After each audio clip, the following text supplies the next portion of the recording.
Greetings, future fossils. Michael Garfield here, back in Austin, Texas, after a month of speaking and playing music and painting around the glorious continent of Australia. With slightly more planetary perspective, I am delighted to present you today's conversation with JF Martel, author of Reclaiming Art in the Age of Artifice, as well as a superb three-part essay called Reality is Analog on the Metapsychosis Journal website. We'll get into some of each of these in today's conversation. Reclaiming Art in the Age of Artifice is one of my favorite books. It is right up there with Alex Gray's The Mission of Art in books that truly activated and inspired me as an artist, that empowered and enthused me, that got me thinking about my work in new ways and challenged me to rise to the moral occasion of the responsibility of being an artist, of being an open window to those transcendental dimensions of our lives that art discloses to us. The beauty of it is that good art rests as much in the eye of the beholder as anything. Good art is as much about the process of interpreting something, because as we all know, children of the age of the remix, art is about the repurposing, the exaptation of that which is already there. It's about making use of the resources at hand and using them to see through the media, to see through the components, that see through the content to that symbolic depth, the resonance of the infinite behind the world of appearances. For those of you who do not know, this podcast is a labor of love supported by my subscribers at patreon.com/Michael Garfield. For the cost of a cup of coffee every month, you can support this podcast and all of the other writing and music and art that I produce for the benefit of all beings, inspired by people like JF Martel. For those of you interested in the ancient past and the distant future and the increasingly metamorphic nature of our age, you can go check out our Facebook group also. It's a fine way to stay in touch, reach me directly if you want. Suggest guests, share your reading list, all good things. Anyway, I hope you're staying warm or cool out there, depending on the season. And here we go.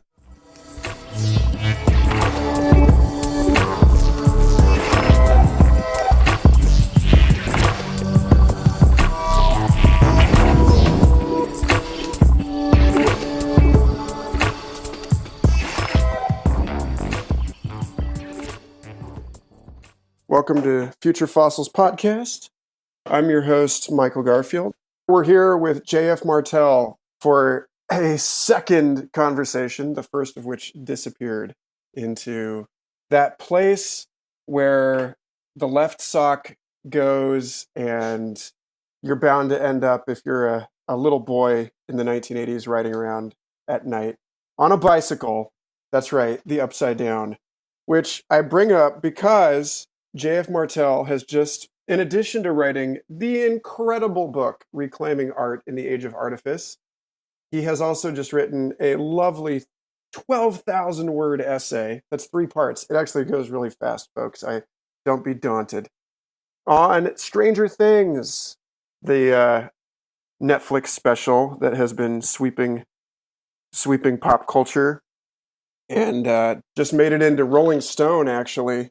There's a weird connection between Austin, Texas, and the band that made the title credits soundtrack for that film. But at any rate, rather than hearing me blather incessantly about context, let's get into the meat of it and welcome this fabulous person, JF. How are you, sir?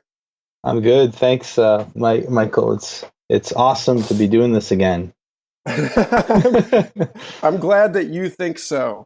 Yeah. Because Lord knows that there's that tension in between having a show that's all about communicating to the future, and then also that communication being in large part so much about what cannot be communicated, what can't be captured and conveyed digitally to the unborn generations. Yes. So what's been on your mind lately, good man? I've been going through a kind of turn in my thoughts, actually. Like it's funny recently. I've been getting into Plato again, which was, I didn't think would ever happen, but I've been thinking about universals and archetypes and that sort of thing. Maybe that's going too deep too fast, but that's actually what's going on right now, which is I'm just answering your question. But I've been thinking a lot. There's this amazing musicologist scholar. His name is Phil Ford.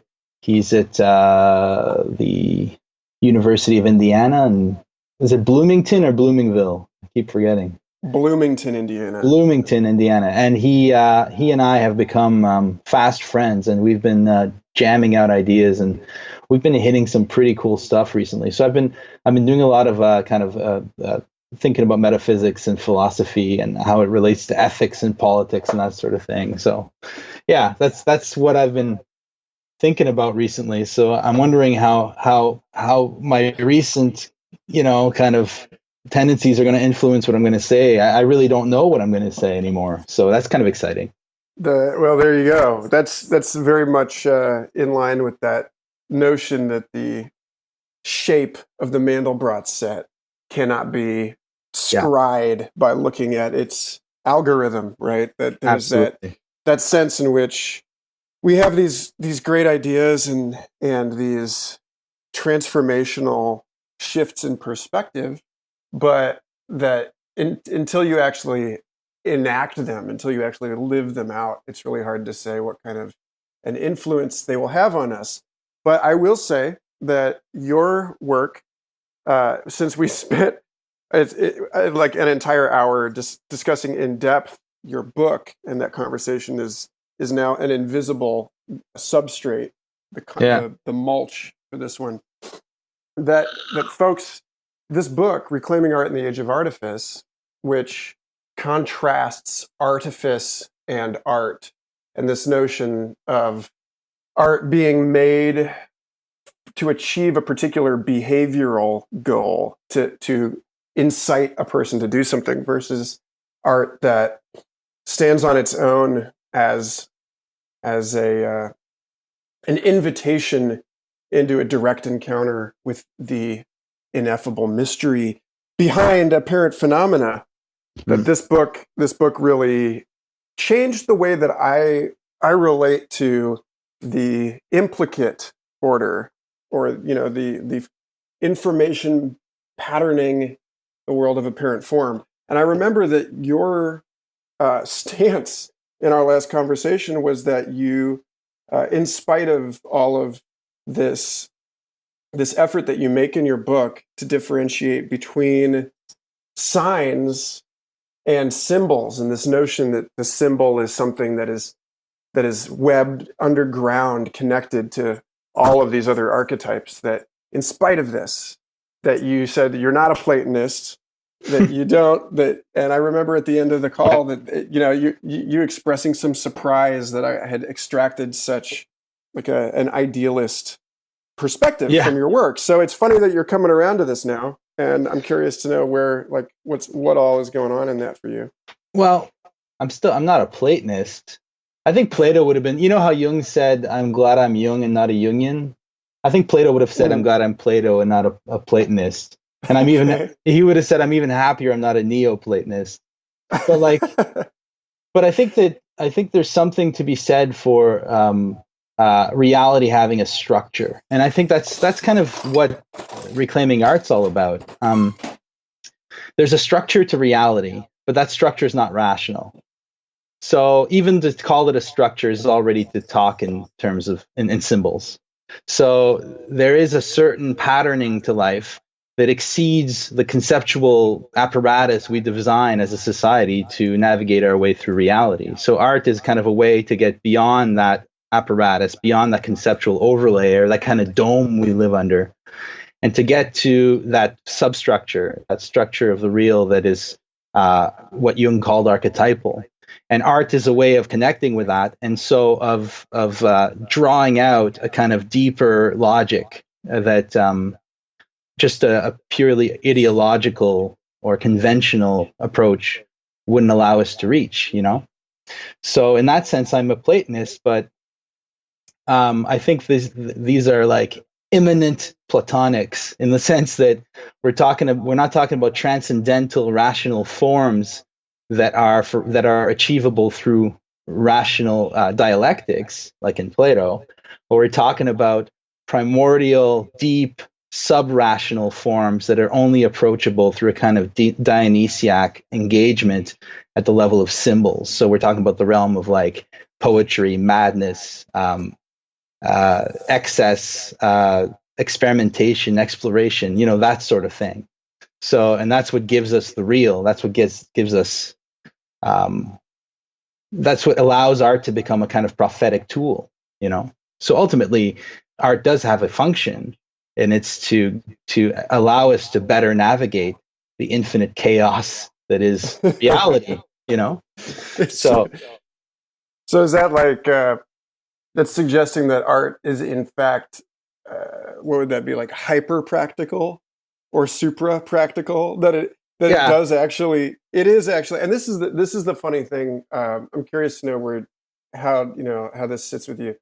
I had this thought about Occam's razor, this heuristic or principle in the sciences that the simplest explanation is the one that you should default to, that it's not necessarily always right, but that if you want to establish probability, then it's pretty likely that it's going to be the simple one versus the convoluted theory that ends up being correct, which I think is funny because, and this is where it connects to this notion of the practicality or functionality of art, which is that Occam's razor seems to contradict what cosmologists spend most of their time doing, which is trying to determine or articulate a cosmology in which the world is one way and not another way. Mm-hmm. And it seems to me that the simplest explanation would be that the world is all ways, but that doesn't sit with the rationality. That hyper-rationality is that the simplest equation is the one that doesn't have to like assume all of these other possibilities simply in order to negate them. Yeah. And that in reality, the simplest version of reality is the one in which all of these other things that we assume to be impossible or can't even imagine are also real. Yeah, exactly. I totally agree. And I mean, you can see where Occam's razor leads you to sooner or later when you look at particle physics. I mean, they've applied Occam's razor all the way through, and look at how convoluted and insane the theories have become.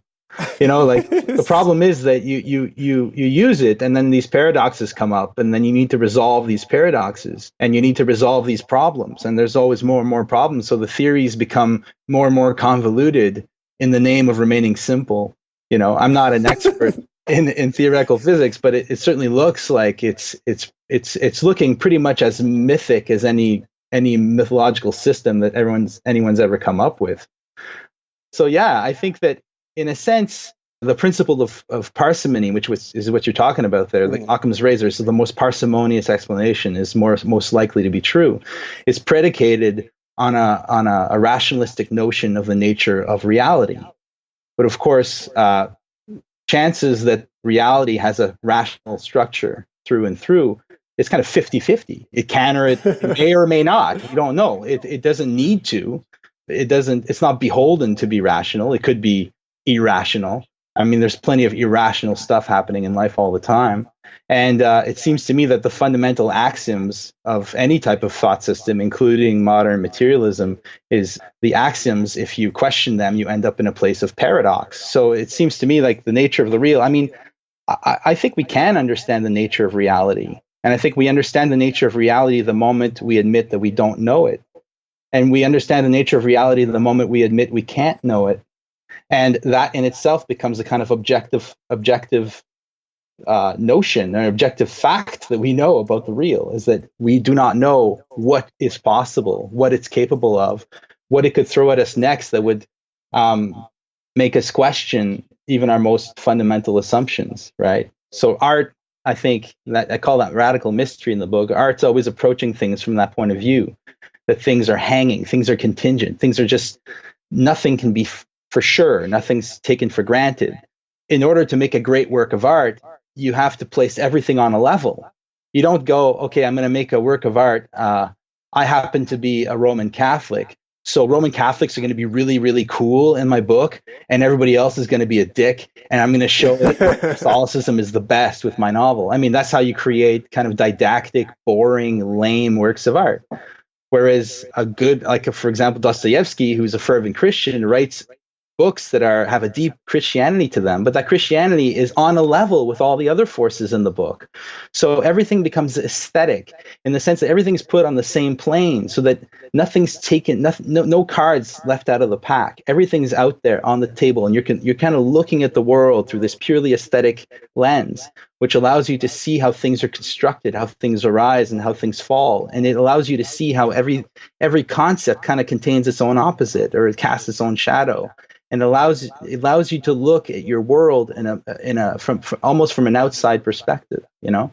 So that's a difference between a sign and a symbol. A sign is a kind of a significator that contains its own meaning. That, you know, it points to one thing, and that's unquestioned. The signified and the signifier are tied together. Whereas a symbol is a signifier that points to a multitude of things, or that opens up a whole area of thought, or that moves you into a zone where you're forced to think or forced to feel, and it pushes you outside of the comfortable assumptions that make up kind of an ideological paradigm. You just had this what you just said, that in everything casting its own shadow. It's an interesting tweak on the notion that like good and evil would be the north and south pole of a magnet. Yeah. And instead we have like I've been fascinated about this alternate telling of the story of Lucifer, you know, because in most of the Abrahamic diaspora, we have this account that this guy wanted to, you know, make creation great again, that it was this thing of a rebellious, despotic type figure. But then in the Yazidi people and like some of these other like kind of Persian area types have this story of, they call him Azazel, the first angel. Mm-hmm. And they say, you know, Azazel was so devoted to God that he couldn't turn and face human beings when ordered to worship this creation. And the Yazidi people regard this as the greatest act of devotion or the greatest act of faith. So it's weird that like the thought, like in an emanationist view, you have the Godhead, and then out of that Godhead emerges the angelic orders and then these other lower orders. But in this notion, and it's, I guess this is the point, this is sort of in discussing the immanent part of this, that this take or this angle suggests that the God that would demonize his first and most faithful creation is the shadow of that demiurge, actually. That it's like there's, I don't know if we can actually like place them in that sense as like ontological equals. Like if we can say, you know, that sort of rebalances the whole God-devil polarity. But it's just fascinating to me to think that, you know, to open a portal or a wormhole into the Stranger Things theorizing that you've done, that it's not that the underworld or the upside down is so much an emanation or projection of us as it is that we might equally be an emanation or projection of it. That we're the shadow world also, and that they cast each other as shadows. That it's not that there isn't some like ultimate reality there. I don't know. I like that. I think that's kind of like in the Old Testament. if you just get rid of what we like, everything that floats around the Old Testament, you just kind of read it. The devil is not portrayed as evil at all. He's portrayed as an enemy, but he's not portrayed as in the book of Job, I mean, the devil and God are chilling out talking at the beginning, and the devil says, I bet you that I can make, Job turn against you. And God says, okay, you're on. Let's see what you can do. There's this, and Jung, in answer to Job, writes at length about Christ and Satan as brothers, right? As equals. So that you have God, which is the kind of what includes all the possible oppositions, all the opposites, the pure immanence of reality, and then you have within that you have opposition that emanates from it, and then you have Christ and the devil, and they're even in a way, or equal. So that type of the reciprocity of good and evil, that it goes deep, and I think it goes right to that symbolic subrational structure that I was rambling on about earlier, but. Yeah, in Stranger Things, what I like about Stranger Things is the ambiguities, the moral ambiguities of that world from the start. And what I like about it is that it's not about that. The show's not about that. It's just these things just come up, like the Upside Down is basically just a dark reflection of the town. So, and there's a weird complicity between the character of Eleven and the creature.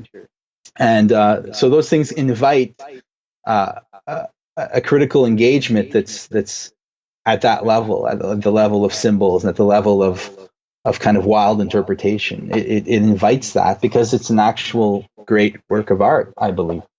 It doesn't contain its own interpretation, which is what I define as artifice in the book. I mean, artifice is just an aesthetic product that contains its own interpretation. And a work of art is an aesthetic product that invites you, that forces you to interpret, because it's presenting you with stuff that's innately paradoxical or innately ambiguous, ontologically strange in the language of the essay. So that's what I liked about Stranger Things, and that's what I like about the Old Testament. And that's what I like about Van Gogh, and that's what I like about Shakespeare. It doesn't contain its own interpretation. Yeah. That's tricky because there's a weird amount of post-modern Catholic guilt complex going on in my life when I judge my own work on the basis of these distinctions, and one of them involves this the VH1 storyteller format that I find myself engaging in, like playing concerts and bracketing a particular performance of a piece of music and getting into the details of it and unpacking it for people. And I'm so brought up on, these like behind the scenes mini documentaries and this supplementary layer, the pop-up music video and all this stuff where there's a meta layer of interpretation around it that actually is a part of the main attraction. Yeah. And yet when I'm up there doing my songs and and I go into detail about how, this song I was inspired by this and this, I catch myself on this thing about the art doesn't contain its own interpretation. And I wonder if I'm actually wounding something in this process, if I'm actually inhibiting the best possible extraction from the field of potential meanings on behalf of the audience. Like I'm like spoiling the game for them or something. And it's like that's where Stranger Things is a work of great art. And like my song that's like explicitly about Jurassic Park is not. Well, I wouldn't say that. I mean, in a way, you're probably the worst judge of your own stuff, right? Because you're in it and you're thinking it through, and you can't help but have like load your ideas into it and stuff.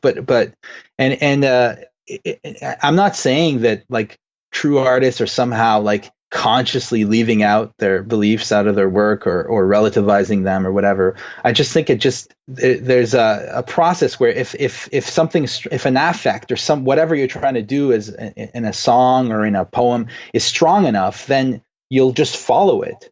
And you'll try to wrap it into your ideas, but if it's great, it'll transcend those and it'll mean more, you know? So it's not like I'm not a judgmental person who tells people whether they're doing art or artifice. In fact, you know, like I'm just saying that there is such a thing as those artistic moments that really reach such a pitch of meaning that we all agree that there's something going on there. And I think it's very, very difficult to reach that point.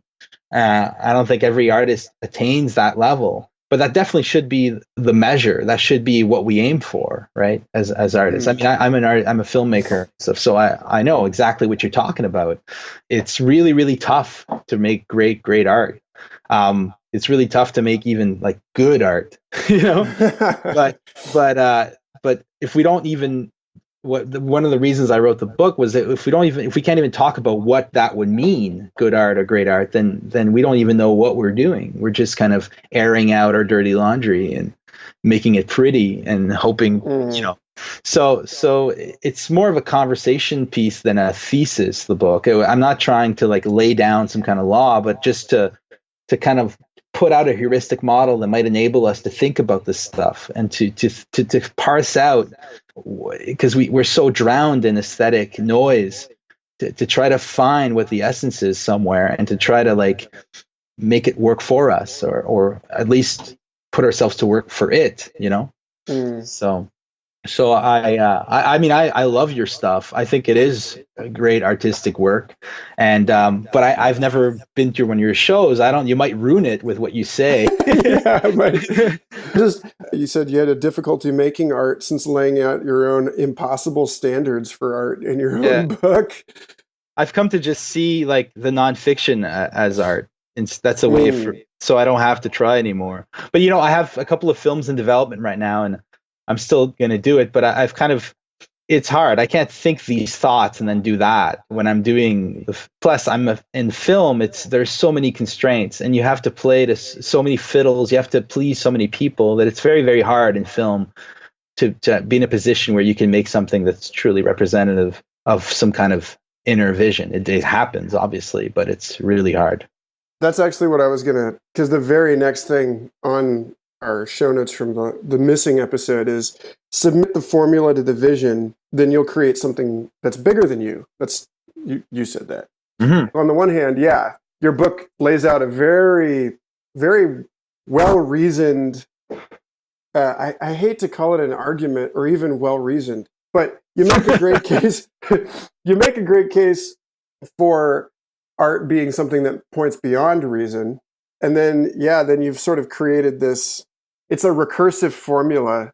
So you've mapped the ideal, and then really like we can only ever approach that. You get into this thing about film specifically as a filmmaker. Yeah. And this is what I wanted to ask you is like when it comes to subordinating the formula to the vision, that's like impossible. The more we get into these, and and we're watching that Stranger Things has, as part of its success formula, is pointing us back to this golden age of unusual creative liberty with respect to the portrayal of these fantastical dimensions of life that are not beholden to the cruel calculus of studio film production budget dynamics and we'd better reboot that. Another Nightmare on Elm Street. Yeah. That's a great idea. Yeah. And so it's like, I'm curious what you think about, to situate this with respect to the temporal focus of this podcast. It's like, on the one hand, I get really excited about, it seems like we're moving into an era of massive collaboration, just extraordinary ability to get together on these big projects. And if you look at it though, historically, like film is sort of that. Film is this medium that was really only possible as an integration or transclusion of all of these other media. And then you get to a place with it where there are so many contingencies and so money. Yeah, there's so much money involved, so many factors to consider that it's sort of like animals, complex animals are more evolutionarily conservative than bacteria because they're so much more complicated. It's so much easier to break something with a random mutation. And I just wonder, like, do you think that we're ironically heading into an age of like less creative freedom as we get more and more capable of these hugely ambitious, massively collaborative? I don't think collaboration has ever been a great friend of art, like, but it happens. I mean, it happens with a strong unified vision. I don't know you look at cathedrals. If you just look at them as works of art, pretend you're an alien and you just land on Earth, and you wouldn't differentiate between the cathedral and the Mona Lisa or a movie. I mean, they're all kind of just, they have that level where they're just pure works of art. Well, those were hugely collaborative projects that took like multiple generations to finish, and they have all the qualities you look for in a great work of art.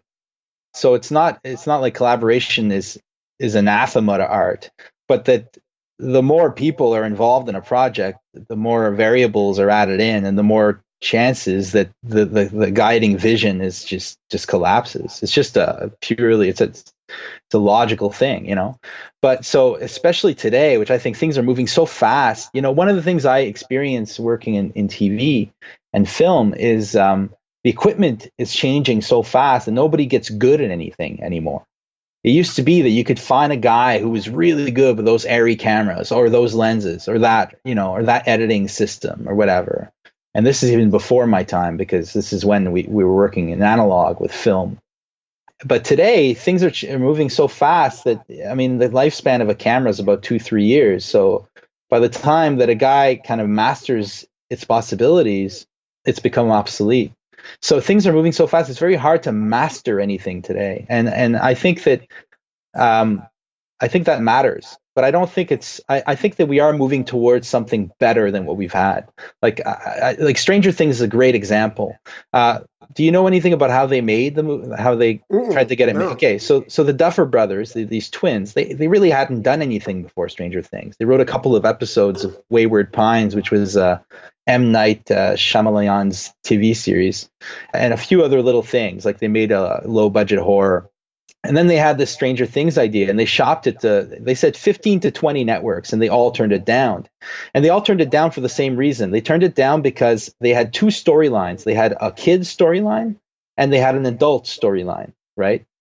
And every network told them basically, drop one storyline, make it a cop show, or make it a kid's show. What? And then we'll talk about it. But you can't have those two things. And you can see why they said that. They said that because they sell advertising. And they don't know what to advertise to a show where they can't identify the demographic. And they didn't think that adults would be interested in watching kids, I guess. So finally they went to Netflix, and Netflix said, yeah. And not only did Netflix say yes, but Netflix are applying a philosophy that goes back to the 1960s Hollywood, where you basically choose a director and writer, and you give them the money, and you say, go make your movie, and we'll see you when you're done. And so they went off and made their movie, and Netflix was barely there. And then they made it the way they wanted, and then Netflix put it out the way they wanted. So there was this. It's a totally different paradigm. It's not that so much that it's new, because that's the way films have been made that way before. It's just that they're doing it right, and they're using the digital culture we've developed to make great films in the way that maybe they should always be made, where you identify the people with the vision and you put them in charge, and those people with the vision should decide things so that the film comes out the way it was intended to, whether it's good or bad. And then you let the market decides. But Netflix, there's no risk involved for them. They'll put out dozens of things, and then if one gets more subscribers, they've won. So I don't know if that's really answers your question, but I do think that there's great potential, but there's also great danger. It's like Deleuze said about moving into the society of control. He said we're moving into an era which is really, really scary, but it's not really any scarier than what happened before. So it's not a question of judging it or being afraid. It's a question of choosing new weapons. So it's about like, how do you adapt to a new situation? How do you deal with the new problems that come from the new platforms that exist now? Because the problems are serious. And I've kind of made it my thing to talk about the problems more than the potential. I'm not like it. I don't like kind of this utopian, everything's great, type of thing. Because if everything's great, we don't need to say it. We just need to talk about what's not going so well. And I think that there are deep problems in the digital culture we've created. I just had somebody tell me a night or two ago that I'd done an excellent job. One of my more conspiratorial friends, this guy who lives up in the woods in New Mexico and is constantly sending me stuff about secret military bases and stuff. He's definitely much more tapped into the rhythms of what we still probably inaccurately regard as wilderness. But he said to me the other night, "You've done a really good job selling me on the singularity, selling me on transhumanism." And I was like, no, what have I done? How have I failed? It is so important to me that I get people engaging critically in this way about the complications and potential challenges of this stuff. But it's really only because there's already so many people out there that, like Kevin Kelly talks about, the difference between the Amish and the rest of the culture. He says the Amish choose together as a community how to adopt a technology, like whether or not they're going to adopt a technology, and everybody else makes the decisions on their own for reasons that they don't examine. Yeah. And he's like, so yeah, that's, yeah. Yeah. We don't even really decide. I just resist until I can't. I've become a caveman if I don't get this thing, So in a sense, there's this. We all have. There's this belief, this ideology today that this type of development is unstoppable. It just needs to happen, and it's just the way it is. And one story I really like that touches on that's similar to the Amish thing is Japan, right? Because Japan were among, so they how the Chinese invented black powder, and then the Europeans took it and invented guns. And then the guns made their way back to China and eventually back to Japan. So within a generation or two, the Japanese were making some of the finest, muskets or arquebuses or whatever in the world. And it was destroying their samurai culture because they were just shooting down the samurai and they were getting peasants with guns to So what they did is they banned guns, and I don't remember the time span, but from like the 16th century or something, or 17th century, all the way to the 19th century, there were no guns in Japan. They just decided, no, we like our culture with swords. It's really important. And we're just not going to have guns. And that seems so crazy to us, because how could you resist the technology like that? How could you pull it off? All you need is one guy to come off a boat with a gun and start shooting everybody. But there was this consensus, this kind of decision that there was no Japan Tourism Bureau at the time. No, it's just they all agreed. We don't want guns here. We like to cut each other up with swords, and that's the way it was. But the thing is, technology is there really is a sense now that it's bigger than us and it's taken us for a ride and we can't stop it. And I don't really buy it. I mean, I think it is true, but it's true in the same way that Osiris was real for the Egyptians, and he was, So you create a symbol, or you build a symbol which reflects an archetype, and then you worship it. And we need art. Exactly, we need art to try to cut through that and try to let in a little bit of the chaos that's behind this seemingly self-evident conceptual overlay.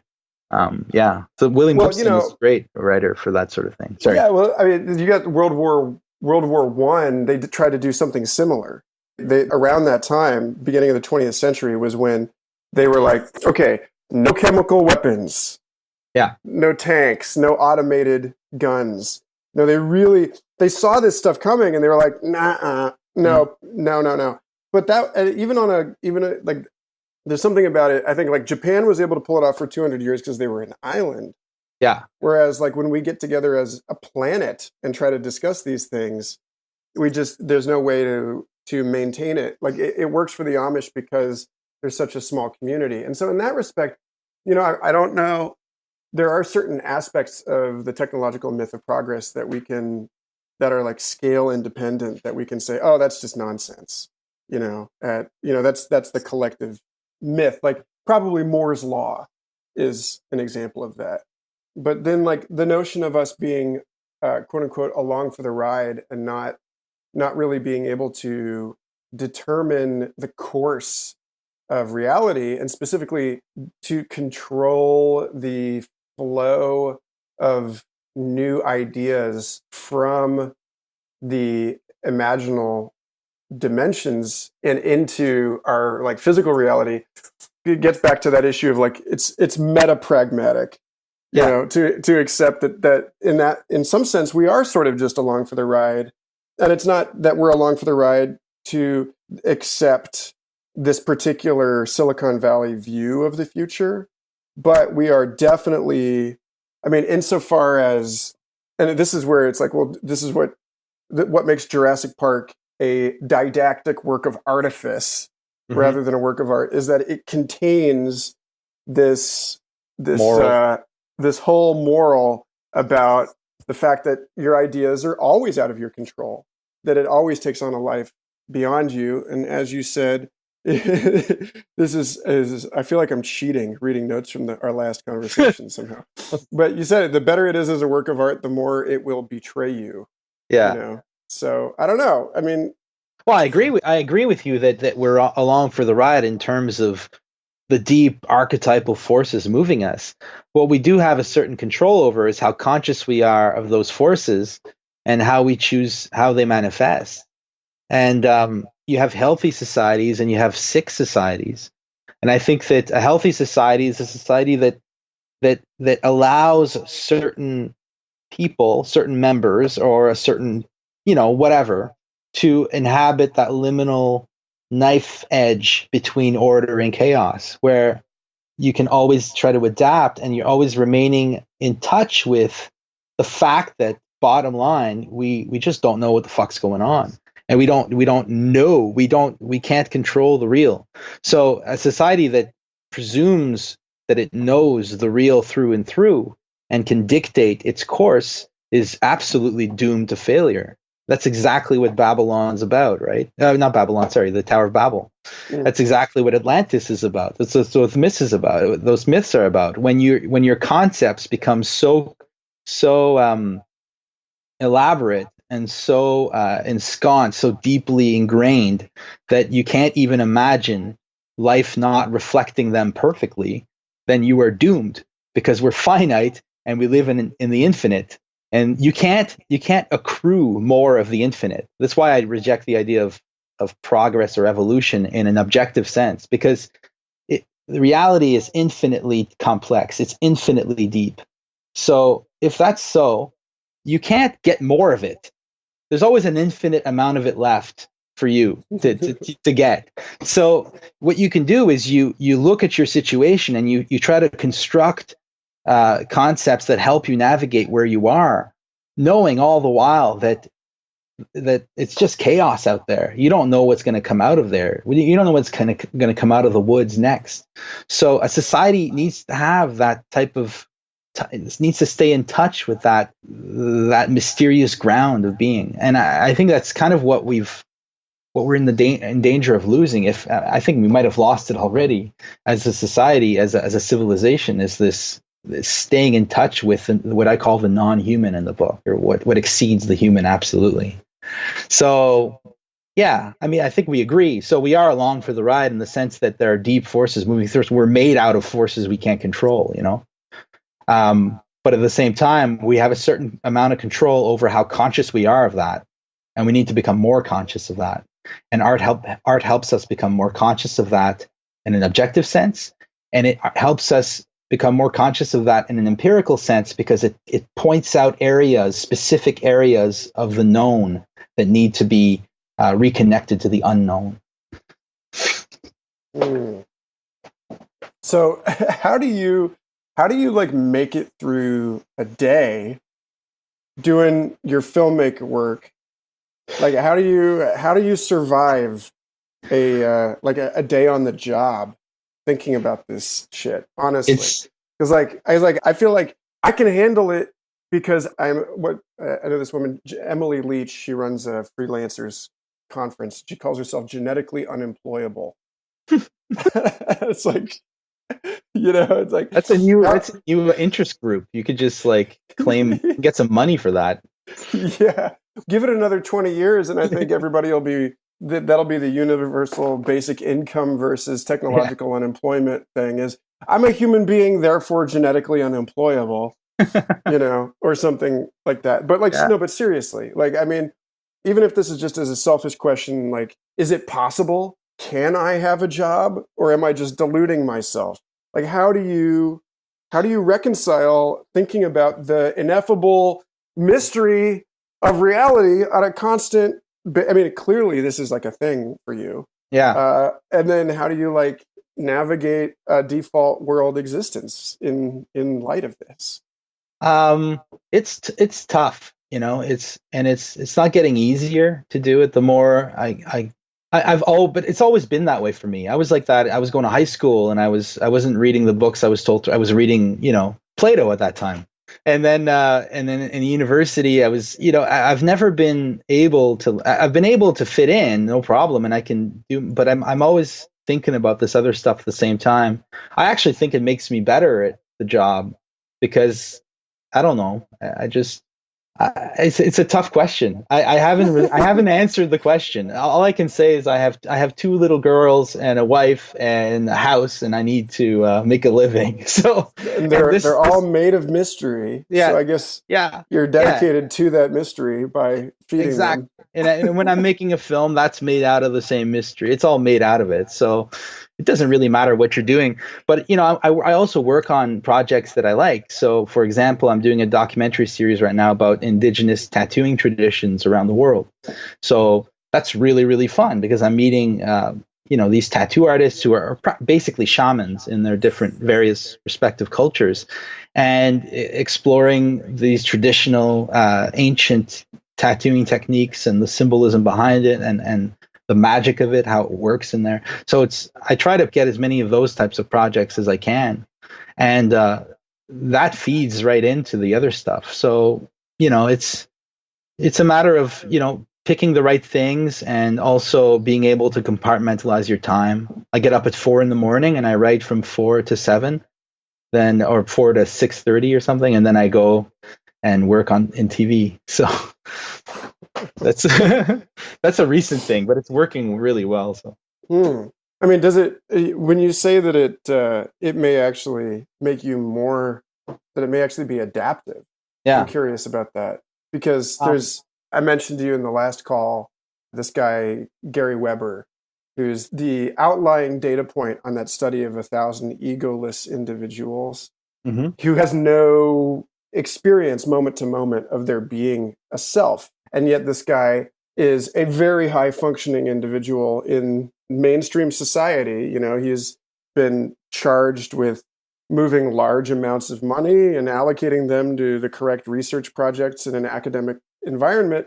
And it's this question of like, is something like that going on for you, that like the transparency or the translucency of this imminent yet nonetheless transcendental reality is somehow actually, it's a beneficial mutation that we can expect more of in 100 years, that everybody will be running around thinking about this stuff because it's just more effective.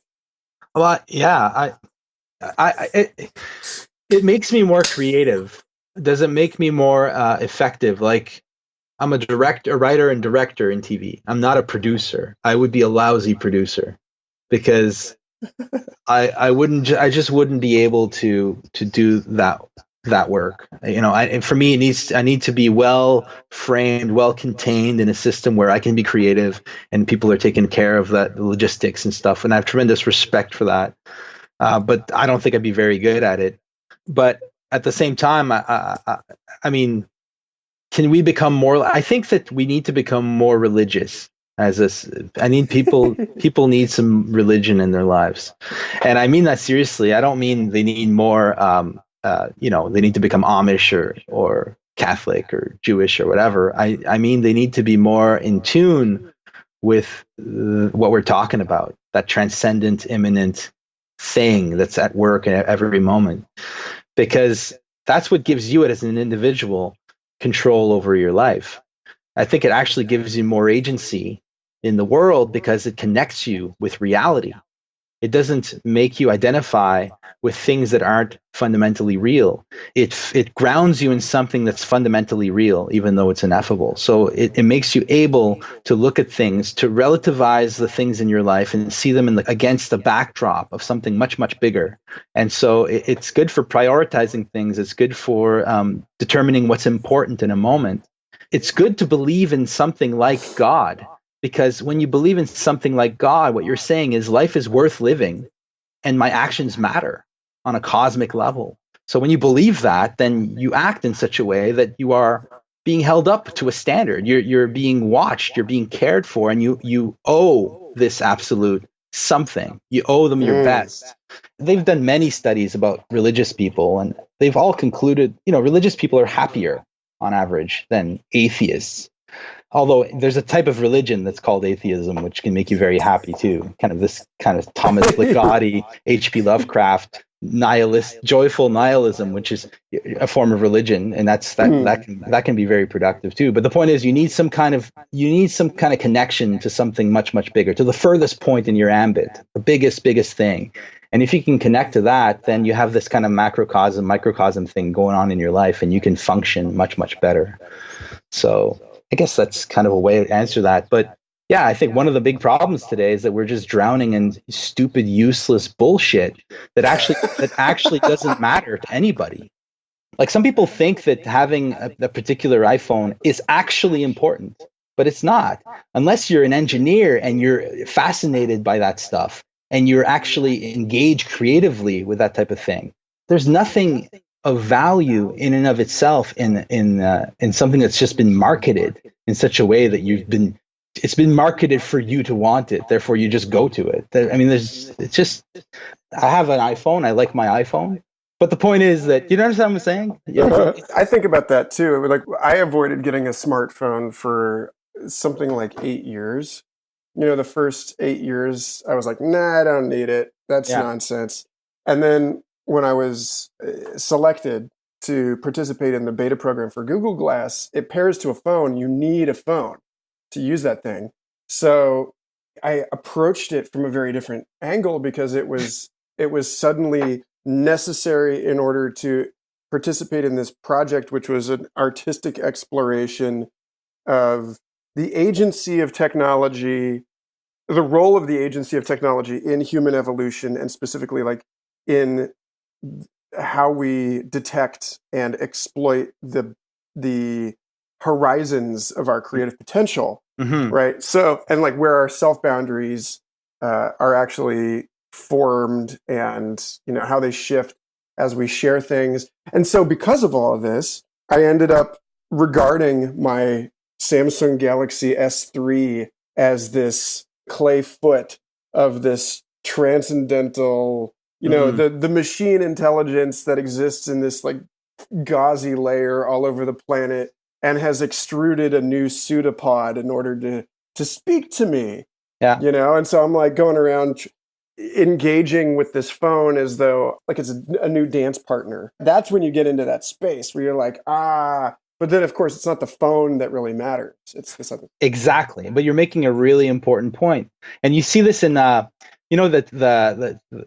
Tibetan lamas, like a lot of them would have this crazy eccentricity. Like, there was one I was reading about who was obsessed with teacups, and he would collect these tiny teacups, and he would take them everywhere, and he just stare at them and love them. And if one of them broke, he would just lose his mind. But the point is that he saw those teacups kind of in a way that the way you saw your iPhone. The point is, this is the great thing. Once you have a religious outlook, once you're connected once your roots go down infinitely towards the infinite, you have license to love iPhones. You have license to love whatever the fuck you want because you are connected. So everything you're seeing is kind of through this Google Glass of this religious, horizon, where everything becomes rooted in something much, much bigger, much, much deeper. So you can't market that, like, it's like the Campbell soup thing with Andy Warhol. Andy Warhol takes a consumer product and turns it into something pretty special. The point is that when you have a religious outlook, yeah, this is something I don't call it a religious outlook in what I write. I don't know why I'm calling it that now, but when you have a religious outlook or an aesthetic outlook or an imaginal outlook, you get to look at Campbell's soup cans and see what Andy Warhol sees, or something even better, and it kind of almost justifies everything. I'll tell you another story that the first film I ever made, I made a short film called Hungry Ghosts in 2003. It was the first film I made.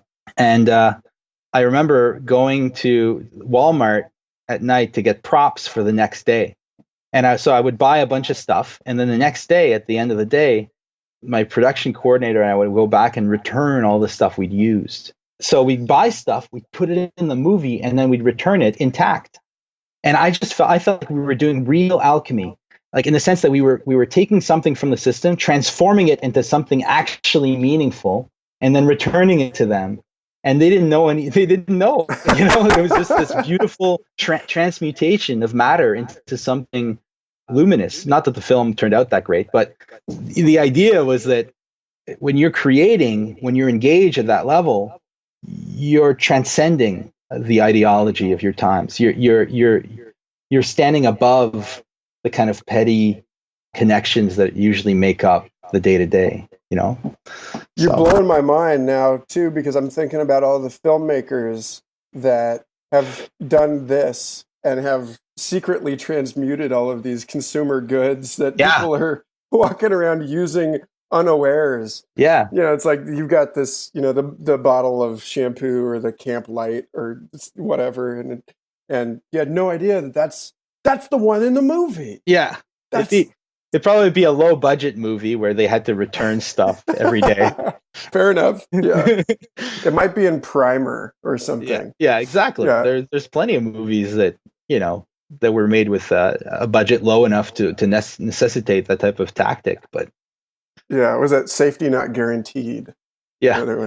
This is a story that seems almost uniquely suited to tell you. Like that of all the stories I have, this is the one that feels right for you, given what you just said. So much as you were saying, like the last 10 years or so, I've purchased a new digital camera, like a little point and shoot camera, just about once a year. They've just been getting significantly progressively better. 3 years ago, I bought one at a Target in Austin, Texas, that I realized about a month later had developed a black stripe down the viewfinder screen. And I was like, well, shit. I'm in Kansas City right now. It was just past the return thing, and I didn't have the receipt. I was like, but Walmart will accept returns on anything. So I'm going to take this camera that I bought at Target in Austin. I'm going to return it to a Walmart in Kansas City. We'll see what happens. And it turned out that it was like the model camera that they carry, but it was a color that was a Target exclusive color. They still accepted the camera back with no receipt. And they said, yeah, just go ahead and, because I guess in the logic of scale, at that level, it just doesn't even matter. Whatever. We're sending you a camera. We're taking this thing. It's going to go in a box with 50,000 other things. The total cost of the transaction is $0. So they gave me this new camera, and I was like, yes, I did it. I worked this system somehow. I made it past, I achieved the impossible by returning this item to a store where they didn't even sell it to me. And no one was harmed in the process. It's a victimless crime. And then I got the camera out to the car and I turned it on, and the screen on this camera was purple. Purple. Like the whole, I could see what it was pointing at, but it was like this weird ghostly smear on everything that was like the light would smear and run down this. It looked like Ghost Vision or like a Radiohead music video or something. And all of it was in purple. And I have these shots of like this camera that's all it would do. Was it wouldn't. And I was like, what the fuck? Out of all of the cameras, for me, for that to be the one that the employee pulled out of the shelf upon me, I had this thing that I wanted that I felt like I had broken the rules, and then it flipped around and it's like camera only takes photos of the underworld. Or the upside down. Yeah. Right. It was like it had very much that sort of like They Live, or that kind of thing, the lens into the other realm. And so I brought it to a friend of mine who's a witch and a photographer. And I said, "You've got to check this out. Like, you'd love this. I've never seen anything like it. I'm afraid to take it in, like I don't want it fixed. This is now a special thing." And she picked it up and she looked at it. At this point, I'd had the camera for months. She picked it up and looked at it. And as soon as she took a picture with it, normal. I had used this camera a dozen times over months, video, photos, done every imaginable thing, troubleshot it, couldn't get it to work, banged it on things. And then as soon as my witch friend gets a hold of it, it's like suddenly taking full color shots. That's amazing. She hands it back to me. She's like got it like a little tear. She's like, I broke it. It's another reversal. Yeah. Yeah, that's crazy. So that's the best argument I've ever heard for having a witch photographer friend. Yeah, but there you go. It's like that's amazing. When you get into like the function of art, it's like, well, this thing definitely betrayed its creator. Yeah. Yeah, and this story you just told me we could go on analyzing that for a long time, I think, because there's so many. Ahead. Yeah, well, I don't know. I'd have to think about it, but it's definitely a work of art. But like, that's the weird thing that happens when you transgress, when you cross boundaries. Things start happening, and it goes on in every sphere of life, I think. I just got the Thoth Tarot deck, the Aleister Crowley one. I got it yesterday morning. It's such a beautiful deck. And I just did this kind of joke draw for myself just to see how it went, and it was all right. And then today, my wife, I came home and I'm like, "Oh, I want to do a tarot spread for you." And I don't really know how to read the tarot. I kind of have to look up the book and stuff and think about it. But she's like, "Okay, sure." So we shuffle the cards, blah, blah, and I dealt out the same spread I got this morning by coincidence. So like 7-card spread. It was like the Golden Dawn. So there's 3, 9, 16 cards. Okay, so I'm serious. It was the same. They weren't in the same order, but it was the same cards. Maybe 1 or 2 weren't the same. I didn't look at it like I looked at it. I noticed it. Then I got out my notebook from this morning. I'm like, holy shit, I'm like, oh, I guess we didn't shuffle them right. And she's like, we cut it 3 times and shuffled it. What are the chances I would have cut it at the first? Anyways, so I don't know. The more you kind of notice these things, the more they happen. Synchronicity and all that stuff. I'm going through another period now where a lot of that type of thing's happening. That's the thing, though, is that like, and I know I brought this up the last time we spoke, Richard Doyle's book, Darwin's Pharmacy. Mm-hmm. And he's talking about that, about when he submits his will to ayahuasca. Basically, when he says, I acknowledge that I'm not a closed system. I acknowledge that it's possible for this other distributed intelligence to act through me because I am this open process. Mm-hmm. And as soon as he does that, then he gets to this point where he's realizing that the intelligence that he thought was within him is actually in everything. Yeah. And so for the flow of synchronicity, at some point he observes the subjectivity calling itself Richard Doyle is no longer surprised by the meaningful coincidences, because they are actually part of the texture of this ineffable, grander reality that you have to actively screen out in order to maintain the illusion of like a rational order to the universe. Like you actually have to say, no synchronicities, thank you.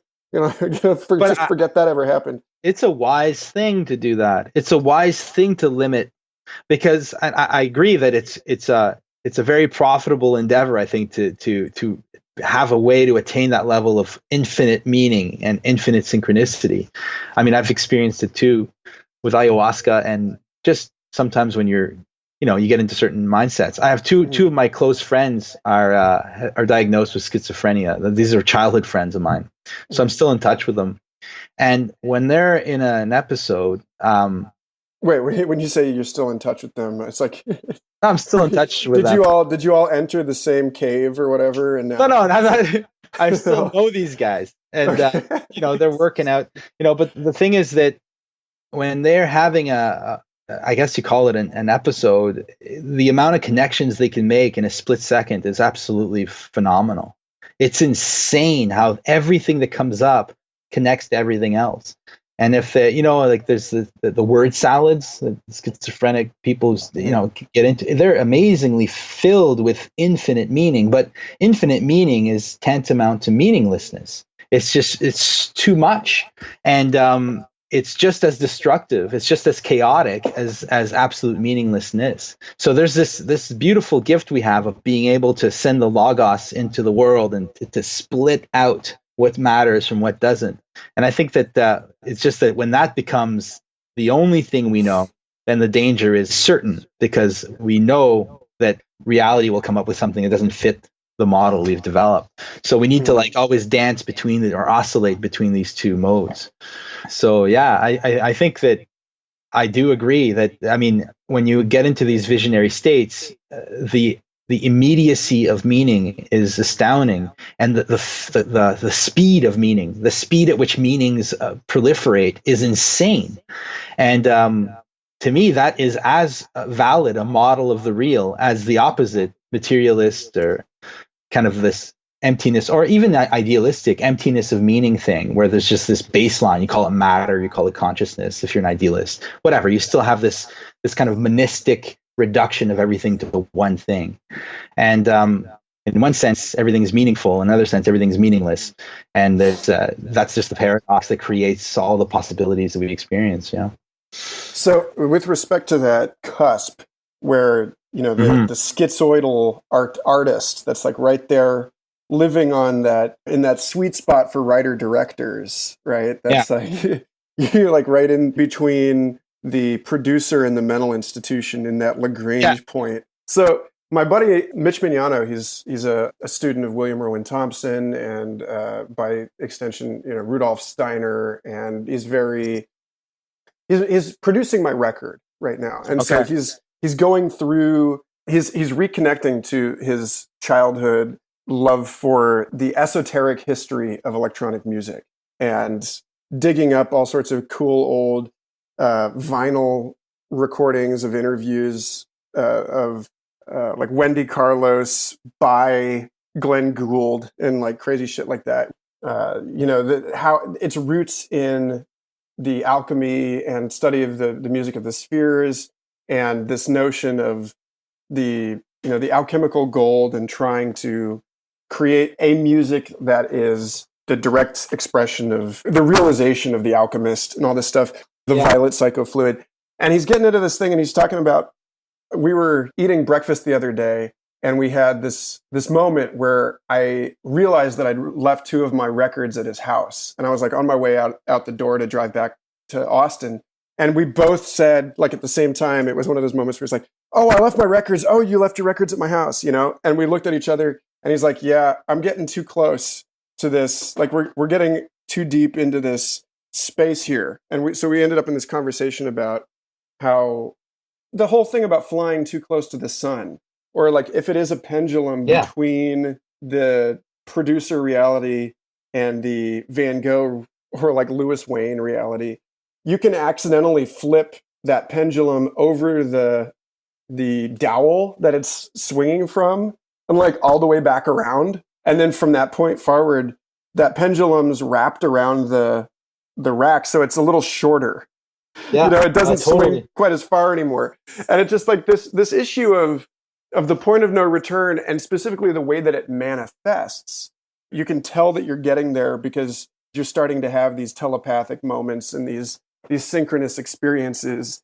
And like, on one hand, like, what a damn shame it is. I know that you're like, just making the point of the necessity of, a more grounded reality. But on the other hand, it's like, God damn, it's so disappointing that there is this balance that we have to maintain. I don't know. Yeah, it is. It is. But and I think you're touching on something that I was hoping to talk about a little bit. Something I've been thinking about is that artistic creation, I think, is fundamentally dangerous in the sense that you're moving out of the terra firma of the known into areas that are unknown, or you're looking at things from an angle that's alien to the perspective you've inherited from your tribe or your culture or whatever.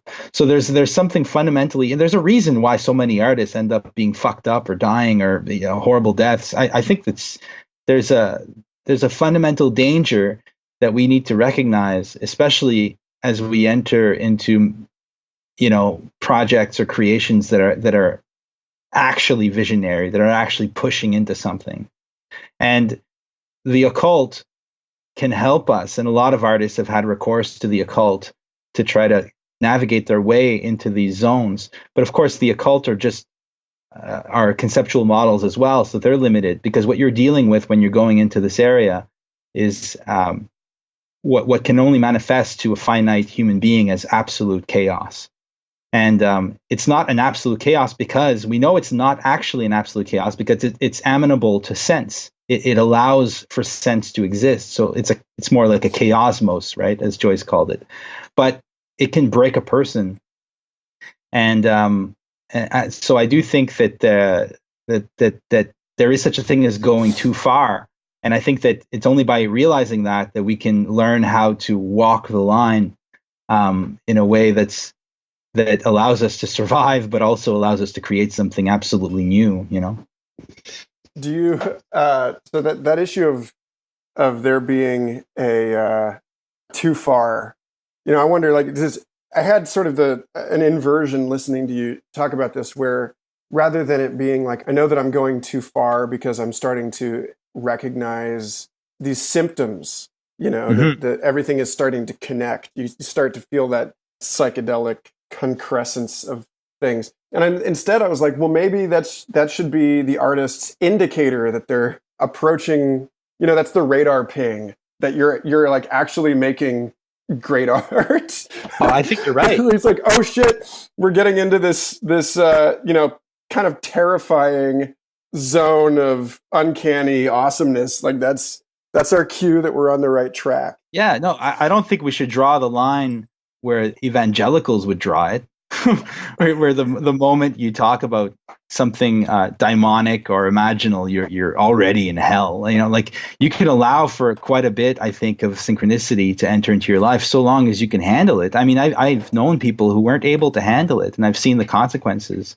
And these were talented people, And I mean, all you have to do is read Van Gogh's biography, and you can say, was it worth it? Well, I think it was worth it. I'm so glad Van Gogh went too far and created those works. But maybe there's a notion here also of sacrifice. Maybe certain people are so willing to go out there and to produce these visions that they're willing to sacrifice themselves. That sounds like a crazy notion today, because we don't have the vaguest inkling of what sacrifice means in our culture. So, Trump said he sacrificed a lot because he built successful businesses. That was his idea of a sacrifice.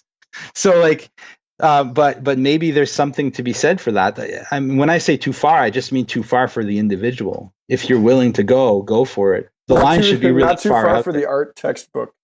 Yeah, no, exactly. Not too far for the human race. I seriously think that history would have unfolded very differently if Van Gogh hadn't lived.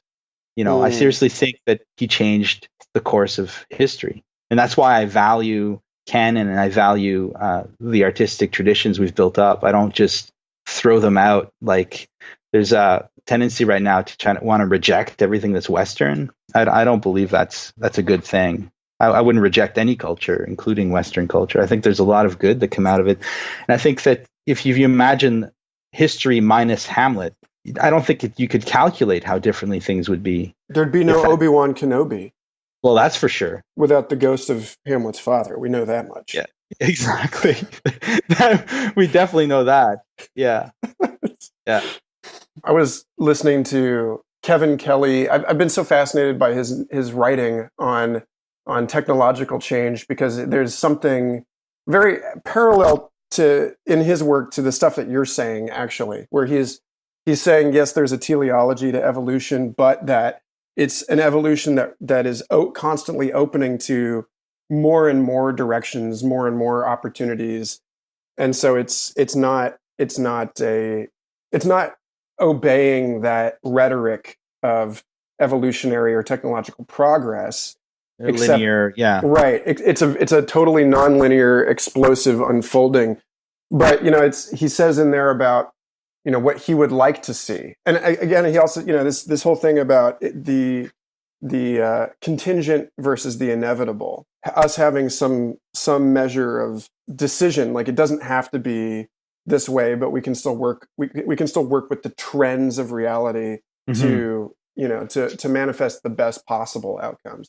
And one of the things that he's dedicated to is a world in which everyone has their basic needs met, so that everyone is empowered to express themselves in a unique way that is unique to their own idiosyncratic mode of learning and of expression, using technologies that empower them to express themselves creatively. This is a world where, like, you don't have the tragedy of a Mozart without a keyboard, where like every single person has that instrument that is suited to their unique mode of learning and expression. And that's what he sees as the thermodynamic and like goal here, is that, like, that insofar as every person's artistic process is a microcosm of that universal trend towards an increasing entropy, just get it out there, just make it happen, and that the end goal, ironically, because we think about entropy in that kind of, again, that like the religion of meaninglessness, and he's saying, he's like, actually the process of entropy is a world in which everyone is expressing themselves through meaningful creative acts. And so we've maximized this that thing about a world without Van Gogh, like that's the tragedy. In a way, it's like almost worse than physical death. What's worse than physical death? The notion of a life.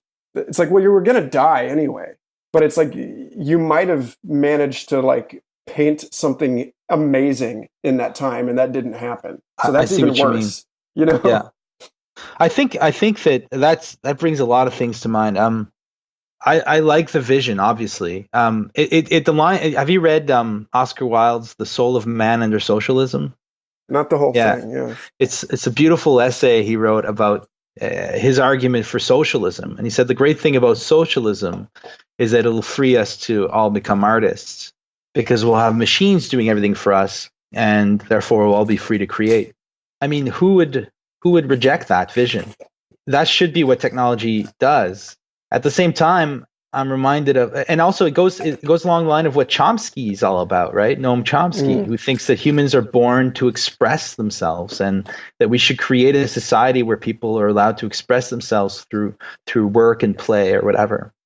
But then I'm also reminded of Henry Miller, who, when he finally made it at the age of like 50, he finally had enough money to buy a house and stuff in Big Sur or whatever. He found himself unable to write, so he would put pebbles on his chair so he'd be uncomfortable, and it would put him back in the situation he was in Paris, where he was basically starving and to write in that. So maybe creativity needs limitation, is what I'm saying. Maybe you need the tragedy. The tragic, maybe the tragic is indelible. You can't extract it out of existence, and that's what makes creation so beautiful. And works of art can be funny, can be all kinds of things, can be scary, whatever, but they're all fundamentally kind of sad. I feel the same way when I look at natural landscapes, or when I look at like photographs of the surface of Mars. I feel this kind of profound melancholy in the cosmos. Maybe that's just my own projection, but it seems to me like whenever I try to picture a world where everyone's free to create, that you end up in a situation where that lack of limitation kind of annuls the meaningfulness of any act of creation. Is that sort of akin to how the work that I'm creating now is so vastly better than the work I was creating 7 years ago, but because there's so many empowered creators on Facebook that it doesn't matter, because I'm getting less traffic now for better work because everybody's shouting over each other in a way that wasn't happening. Or the music that people create now, like that is a thing. I asked this question to my Facebook network like a week or two ago.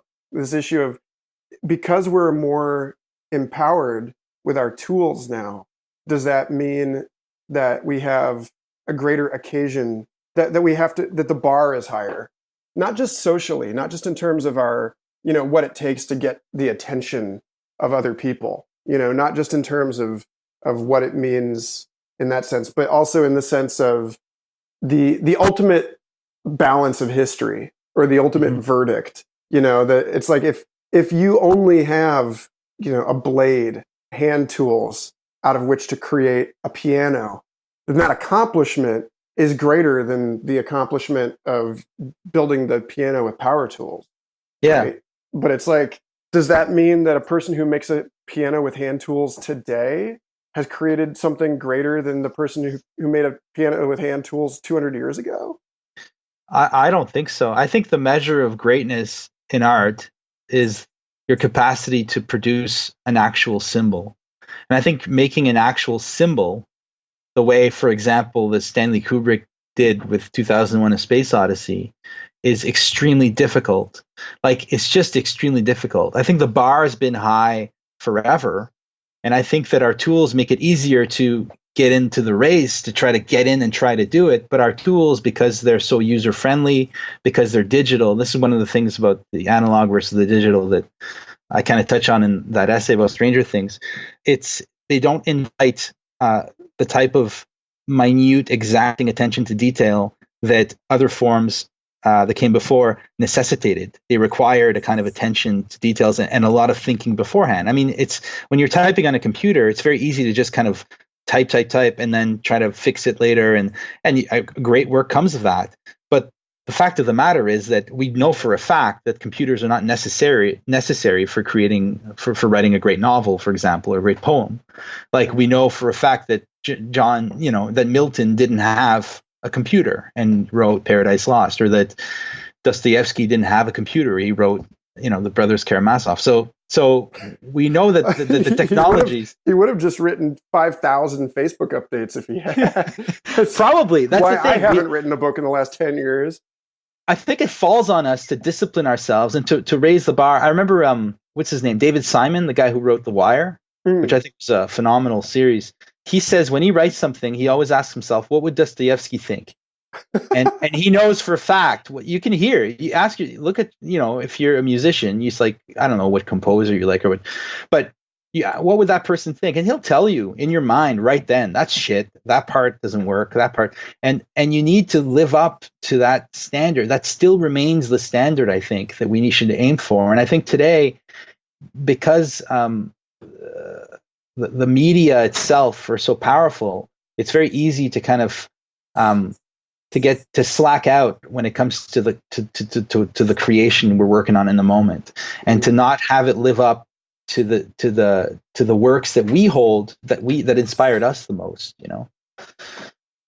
So I think we need the responsibilities on each individual person to use these tools in the best way possible in an environment that discourages it at every level. With social media, with constant distraction, for some reason we seem to have less time than ever, even though we have more. On paper we seem to have more time than ever, but nobody feels that.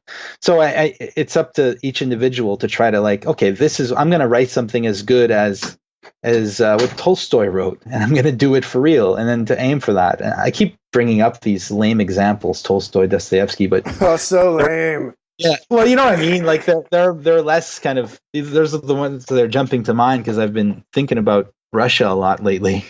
Yeah. Would that have anything to do with their recently announced nation-killing nuclear missile? No, I haven't heard of that. Oh my God, Satan 2. I have a buddy who's super interested in nuclear apocalypse for whatever reason. It seems kind of quaint in a way. like so last century. But it's not.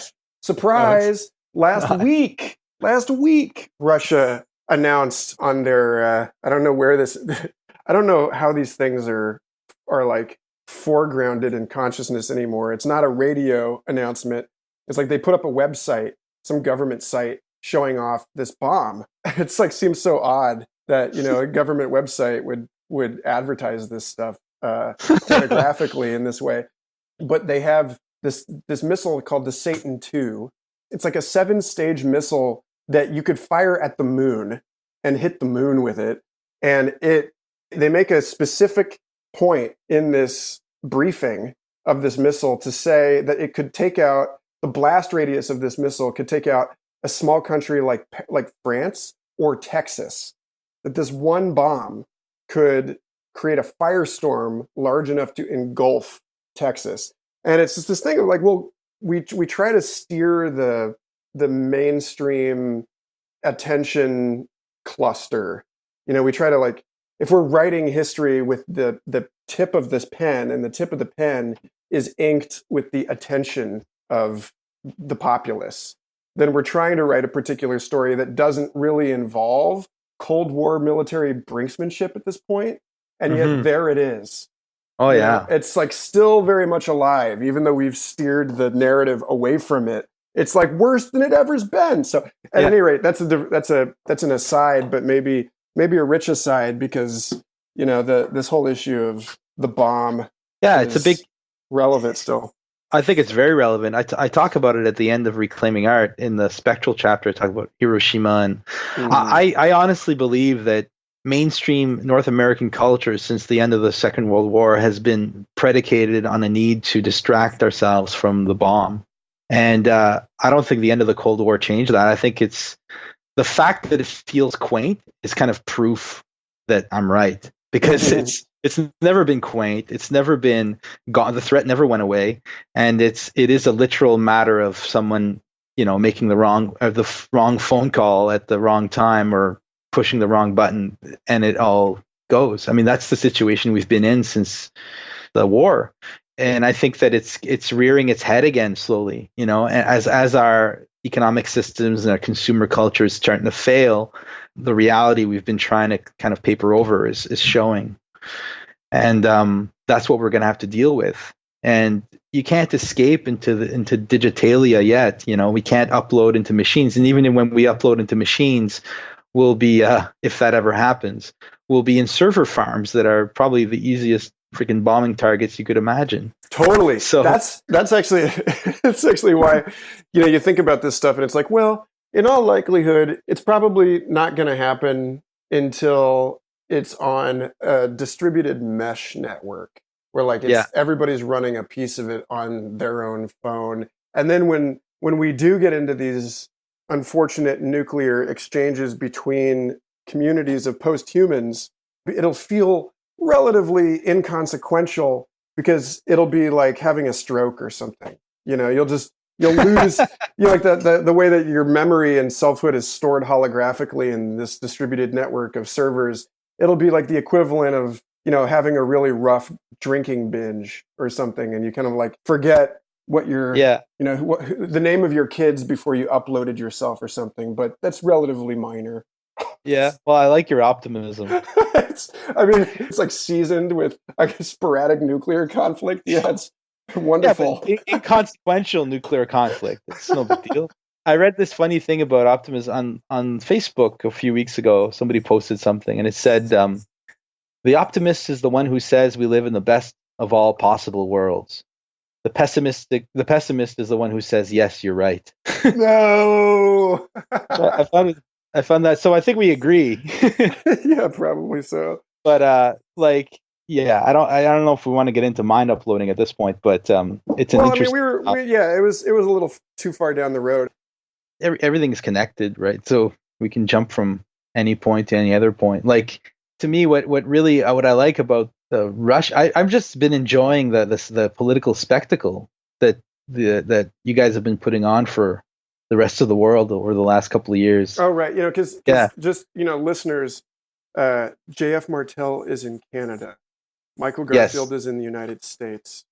So And we are recording this the day before the election. oh yes, that's also true. Yeah. So we don't know what world this podcast will be released in. Will it be a Trump world? Or if it will be released at all? Yeah, exactly. It's one of those. But yeah, I mean, we definitely, insofar as the U.S. versus Russia is this like global world wrestling match, you can say, oh, it's all theater, but someone's still getting hit over the head with a chair. Yeah, at best. So like, yeah, I think that I don't know. I'm not hugely knowledgeable of like global politics or everything, but it just looks pretty tense right now out there. It just feels like the clouds are hanging over us. I don't know. We'll see what happens. Are you excited about the vote? I would not call myself excited about the vote, but I would call myself excited about, well, like last time that we spoke, we talked about this issue of fiction and how the real world that we take for granted is this very elaborate fiction that we create in order to make sense of the actual reality, which is beyond our ability to simplify in that way. Yeah. And so I mean, this is the level at which I'm amused. Really, possibly the only level at which most people I know have. It's almost like a form of spiritual bypass, like where or gallows humor. That's really what it is that you have to take a step back and take a step out of the mainstream mythology about this stuff to not feel like you're going in totally insane. And therefore, like therein lies the silver lining of this whole farcical, nightmarish joke of an election year is that it does actually render everything as a joke. And I have noticed this in conversations with some of my friends where they'll get on Facebook and post, guys, remember it's not just a joke. Guys, remember that there are consequences here and that your votes do actually matter. Even if it just seems like you're in South Park's language, you're just choosing between a huge douche and a turd sandwich.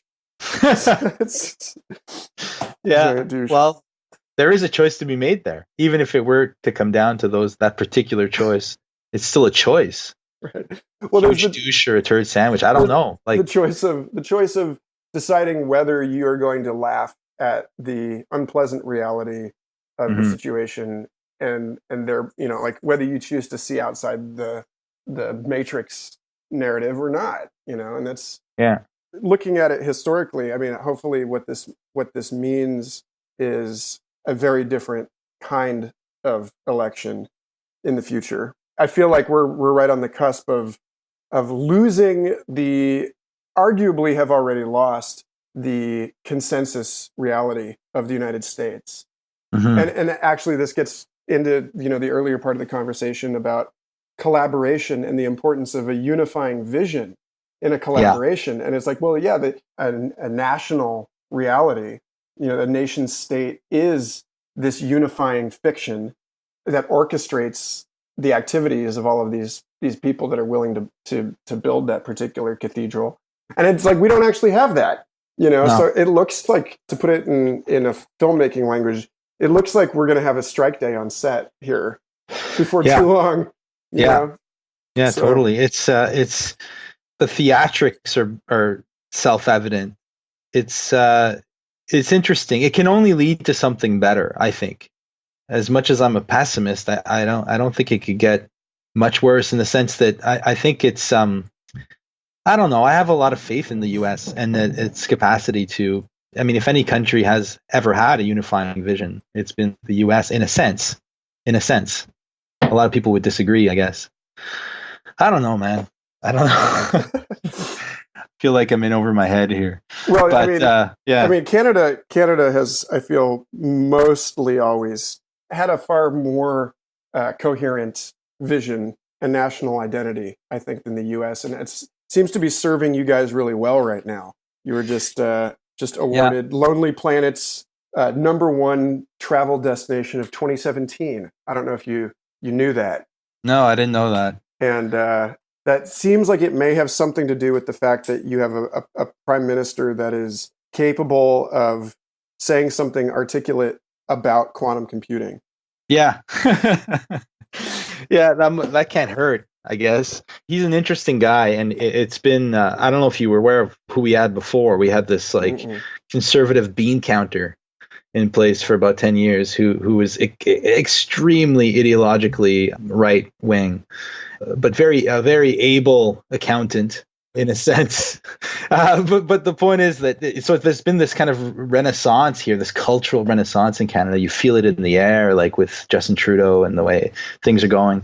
And it is a pretty cool place, I have to say. Like William Irwin Thompson taught at York University in Toronto in the 60s, and he described Canada as Rivendell.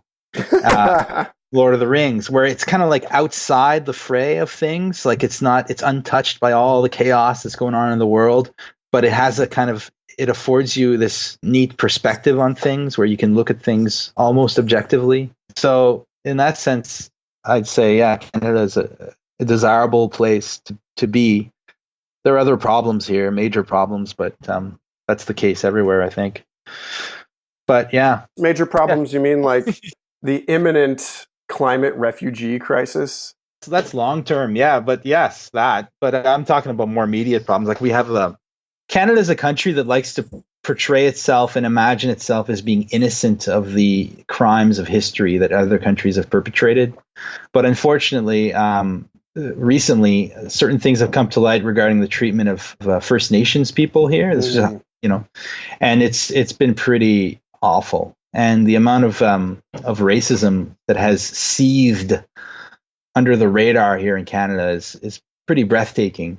I'm actually surprised at how much the racism for what Obama called First Americans or the indigenous peoples seems to be relatively like undigested and still very much up front in Canada. Yeah. Like I have Canadian friends and relatives, and I'm surprised that that there isn't even, it seems like, the kind of self-conscious sensitivity to this stuff that I see among my American friends, with like, oh, you're not allowed to call Indians lazy, that kind of thing. Yeah. Just the basic stuff. One of the reasons is that the First Nation population is very high here comparatively compared to the U.S. They represent a much bigger portion of the population. So a lot of Canadians are non-First Nation Canadians are in contact daily with First Nations people. So the situation is very similar to what you found in Australia, right? So a lot of that stuff is coming to light now, and it's been pretty good so far. There's this big reconciliation movement, and I feel pretty good about where things are headed. I work with a First Nation production company all the time, so I'm very much immersed in these issues right now, and I see a lot of signs of hope, and it's good. It's like all in all, I mean, it seems like the dirty secrets are coming out, and that can only be good. That can only be good. So this is a thing that we got into last time, and I really want to touch on this again. So this thing about, I love to wrap it all into one schizophrenic meaning constellation. So this thing about, you touch on this a little bit in the paper. In the writing at Metapsychosis Journal on Stranger Things, that reality is analog essay, that there is this recapitulation, or rather, actually, it's like maybe a better way for me to talk about this is to touch on Bill Thompson's writing in coming into being on the Rig Veda, and how he points to digital technologies as opening a portal through which all of these mysterious realities and monsters of what we call the spirit world, the world beyond the walls of our city, are starting to poke back through. And we talked about this last time with respect to Pokemon Go, but it shows up also in you mentioned this with respect to the monster and the upside down in Stranger Things. And so there's this sense of the contents, the inhabitants of this other world poking through and becoming, if not, we can't say they're becoming more real, because in a weird way, they're becoming less real. but because Mm-hmm. they're now like projected into our virtuality, into our simulacrum, you know. Yeah. But Yeah, it's something I've been thinking a lot about, and I'm working on another essay now called "Reality is Digital." So there's an intentional paradox that is only half expressed at this point, or half articulated. But to me, what I'm doing in there is I'm not talking about the content of digital media and what digital media makes possible. I'm talking about the basic implicit metaphysics of the digital as opposed to the metaphysics of the analog. And I do think that digital, because it's binary, is a conceptual mode of apprehension. And the problem is that the more digitized we become as a culture, the more we tend to think in terms of concepts instead of thinking in terms of percepts or affects or symbols or whatever. So I'm not saying that, and of course, the digitization of the West happened with Descartes, not with IBM, in 1945. It happened the moment we started to what Whitehead calls the bifurcation of nature into two realms: the extended realm of matter and then the mental realm of the mind.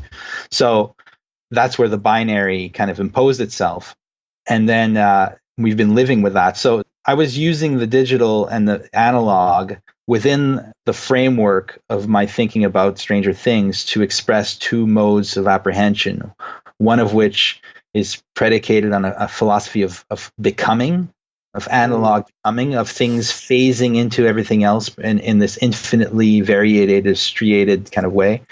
And on the other hand, this kind of either or, ones and zeros type of conceptual thinking, that if you believe in it, you can use it as a tool, but if you fall for its illusion, then you're actually divorced from reality. And then no monsters can come through. The only monsters, because you're living in a world of representation.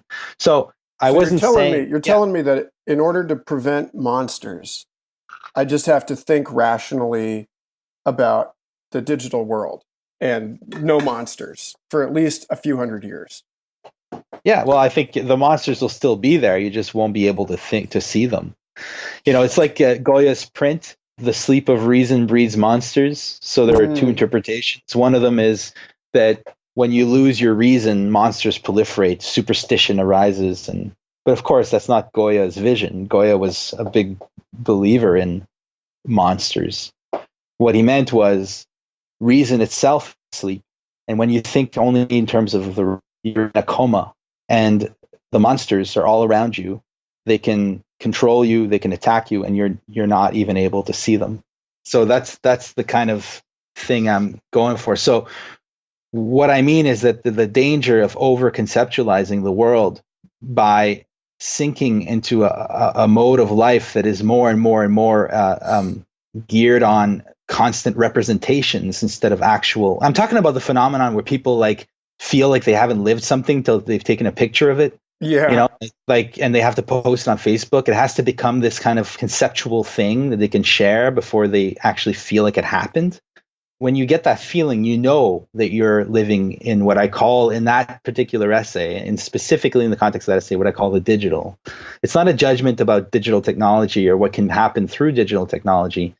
It's the consequence of mistaking the message, the medium for the message. So of not placing the digital in its context, which is a tool within an analog world. Does that make any sense? Yeah, definitely. I mean, oddly enough, I was just looking up this Goya image, "The Sleep of Reason Produces Monsters," and I was trying to find the original painting. I guess it's a woodcut or something. And what I found instead of the original painting was that there were multiple color references, different pieces. And what I found was this, what looks like a photo in an image of a gallery. And I only bring this up because it's sort of evocative. It is literally a weird thing here, that the Goya piece that we use to differentiate between these two epistemological matrices. This image I found is of the three different color paintings that are an attempt to colorize this original black and white illustration. And so in my attempts to find the original, on Google image search to try and acquire the original source for this, what I find instead is multiple realist depictions of this originally sort of mythical rendering of this guy asleep at a desk and all of these ghoulish forms, bats and other night creatures coming up behind him. And instead, like what I find is the double slit experiment that in attempting to isolate that photon, I instead get this superposition of possible paintings. It's like there's like three different possible paintings, all of which are actually derivatives. You know, they're not the original. And so it's just this weird sense in which, you know, like and that's the thing about the reality is digital thing is that, you know, that I'm curious to know where that goes for you, like the wave particle superposition and the harmonics and shells within an atomic structure. The reality is digital in the sense that epistemologically we only have digital access to reality, that the intellect is digital, but the intellect is also part of reality. So we need the discrete in order to have flow. At least we can't conceptualize flow. We can only conceptualize discrete slices of flow.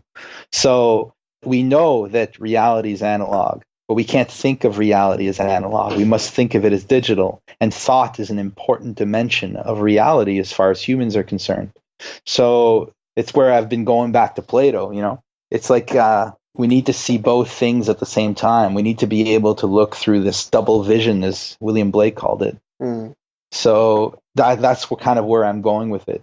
It's kind of, it doesn't really deal with the hugely complex technical questions of what the digital and the analog are to someone who's actually has a real vested interest in that sort of thing, like an engineer or a cognitive like a kind of analytic philosopher maybe. Or I'm using these things as more like symbols than actual concepts.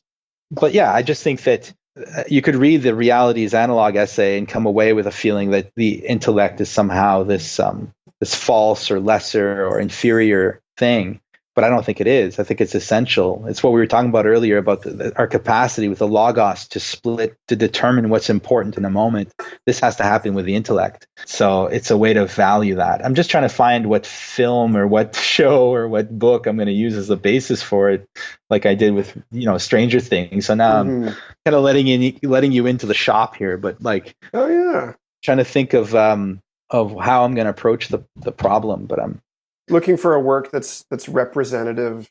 I don't know if this really counts, but you know, at the end of Total Recall, when he's like, if that was all a dream, you know, then what is this?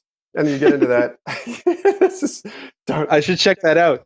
Well, you see that stuff in Phil Dick's work where you know, it's deeply Gnostic, but then you get into this thing where you're like, well, it ends up being radically non-dual in that when the fourth wall is broken, when the river jumps its banks, and you end up with this thing that the fictional character realizes they're a fictional character, and then the author realizes he's a fictional character, and then you go on to ideally that the reader ends up being implicated in this fictional thing.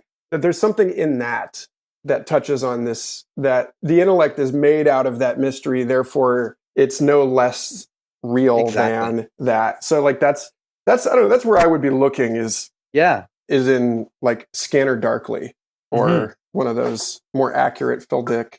Ubik or Valis or Scanner Darkly has a fairly accurate fidelity in the film representation of it though. Like if you're looking for a film source. The film version, whereas I don't think Ubik or Valis. Oh no, you know, Valis, well there's Radio Free Albemuth. Yeah. That has a pretty dope film starring Canadian actress Alanis Morissette. Oh, I didn't know that. So, yeah. And it might not be a film. I could go straight for the book, too, you know. I don't know. I'm still working on it, but I do think that essay needs to be written. And I think that it's I wouldn't be both and if I didn't think reality was both. Okay, let me put it this way. I couldn't really believe that reality was analog if I didn't believe it was also digital, you know. So, like, I have to finish the work.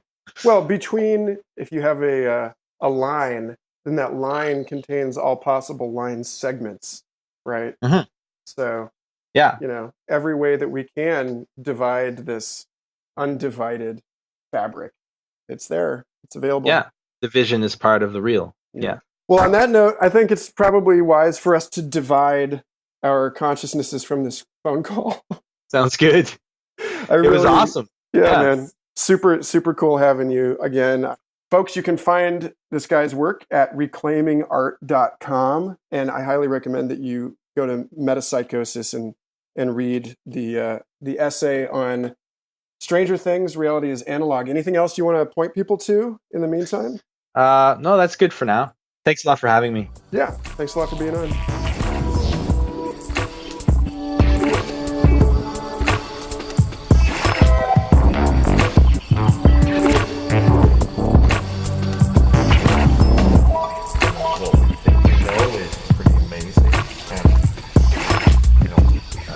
Understanding that we've got a lot more to learn. The work is not done here, and we may not ever figure it out. We probably won't figure it out.